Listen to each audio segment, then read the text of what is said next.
తిరుపతి ప్రజలు ఎప్పుడెప్పుడా అని ఎదురు చూస్తున్నటువంటి తిరుమల శ్రీవారి దర్శనాన్ని ఈరోజు ఎన్డీఏ కూటమి అధికారంలోకి వచ్చిన తర్వాత తిరుమల తిరుపతి దేవస్థానం చైర్మన్గా శ్రీ బిఆర్ నాయుడు గారు బాధ్యతలు స్వీకరించి తిరుపతిలోని స్థానికులకు అందరికీ కూడా ప్రతి నెల మొదటి మంగళవారం ఆధార్ కార్డు ఆధారంగా స్వామివారి దర్శనాన్ని కల్పిస్తామని చెప్పని మొట్టమొదటి సమావేశంలోనే తీర్మానం చేయడం చాలా శుభ పరిణామం. నిజంగా ఇది వెంకటేశ్వర స్వామి అనుగ్రహంతో ఈరోజు టీటీడీ పాలక మండలి నిర్ణయం తీసుకుందని చెప్పి తిరుపతి ప్రజలంతా కూడా భావిస్తూ ఎన్డీఏ కూటమి తరపున తిరుపతి నగర ప్రజల తరపున TTD chairman Shri BR Naidu గారికి హృదయపూర్వకంగా కృతజ్ఞతలు తెలియజేసుకుంటున్నాము.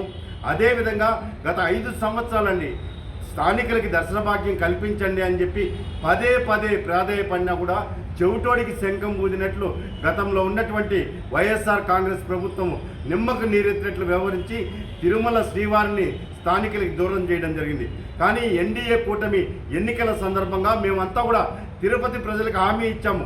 మేము పదే చెప్పాము, అయ్యా ఎన్డీఏ కూటమి అభ్యర్థి గెలిచిన వెంటనే తిరుమల శ్రీవారి దర్శనానికి స్థానికులకి అవకాశం కల్పిస్తామని ఇచ్చిన మాట ప్రకారం ఈరోజు తీర్మానం చేయడం నిజంగా దైవానుగ్రహంగా భావిస్తున్నాం, మనస్ఫూర్తిగా స్వాగతిస్తున్నాము.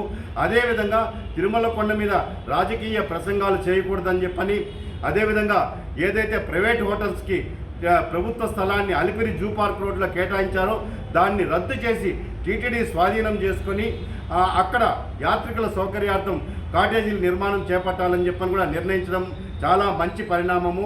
ముఖ్యంగా శ్రీవాణి ట్రస్ట్, శ్రీ వెంకటేశ్వర ఆలయ నిర్మాణం ట్రస్ట్ పేరుతో ఈరోజు ఎన్ని కోట్ల రూపాయలు వచ్చింది, దాన్ని ప్రైవేట్ బ్యాంకుల్లో డిపాజిట్లు చేయడాన్ని కూడా మేము వ్యతిరేకించాము. ఈరోజు పాలక మండలిలో వాటన్నింటినీ కూడా తిరిగి జాతీయ బ్యాంకుల్లో వేయాలని, ఎందుకంటే ప్రైవేట్ బ్యాంకుల్లో వేయకూడదని చెప్పి ఆ రోజు నేను హైకోర్టును ఆశ్రయించడం జరిగింది. హైకోర్టు కూడా స్పష్టంగా తీర్పిచ్చినా కూడా గత పాలకులు నిమ్మకు నీరెత్తినట్లు ఇష్టానుసారంగా ప్రైవేట్ బ్యాంకుల్లో వేసేశారు. ఇప్పుడు తిరిగి జాతీయ బ్యాంకుల్లో దాన్ని డిపాజిట్లు చేయడం చాలా శుభ పరిణామం. ఈరోజు టీటీడీ పాలక మండలి అనేక నిర్ణయాలు సామాన్య భక్తులకి అతి త్వరితగతిన శ్రీవారి దర్శనం కల్పిస్తామని చెప్పి కూడా తీర్మానం చేయడం జరిగింది. ఇది చాలా శుభ పరిణామంగా భావిస్తూ తిరుపతి ప్రజల తరపున సామాన్య భక్తుల తరపున TTD chairman Shri BR Naidu గారికి మనస్ఫూర్తిగా కృతజ్ఞతలు, అభినందనలు తెలియజేసుకుంటున్నానండి.